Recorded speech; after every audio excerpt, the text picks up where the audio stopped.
السلام علیکم ورحمۃ اللہ۔ دوسرا مسئلہ یہ ہے کہ ایک اہل حدیث نے یہ مسئلہ بیان کیا کہ وہ میاں بیوی اکٹھے غسل کر سکتے ہیں کہ اللہ کے نبی نے اپنی بیوی سے غسل کیا ہے، تو کیا اکٹھے غسل کیا جا سکتا ہے؟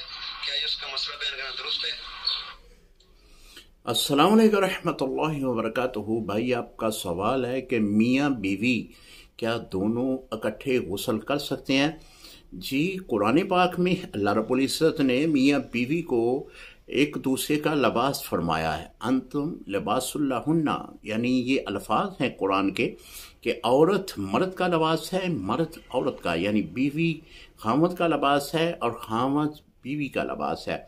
تو اگر اکٹھے غسل خانے میں غسل کریں تو اس میں کوئی مذائقہ نہیں ہے، گناہ اس میں نہیں ہوگا، لیکن حیا کا تقاضا یہ ہے کہ اکٹھے غسل نہ کیا جائے، علیحدہ علیحدہ غسل کریں۔ اس میں یہ ہے کہ اللہ کریم جو اولاد سے نوازے گا اس کے اندر بھی حیا ہوگی۔ حیا کا تو یہاں تک مسئلہ ہے کہ اگر انسان خود بھی اکیلے میں غسل کر رہا ہو تو پھر بھی وہ اپنی سطر کو ڈھانپ کر غسل کرے، تاکہ بندے کی جو اپنی نظر ہے وہ اپنی سطر کے اوپر بھی نہ پڑے۔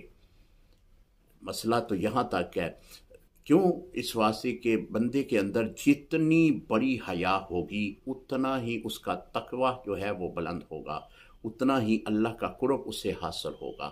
السلام علیکم ورحمۃ اللہ وبرکاتہ۔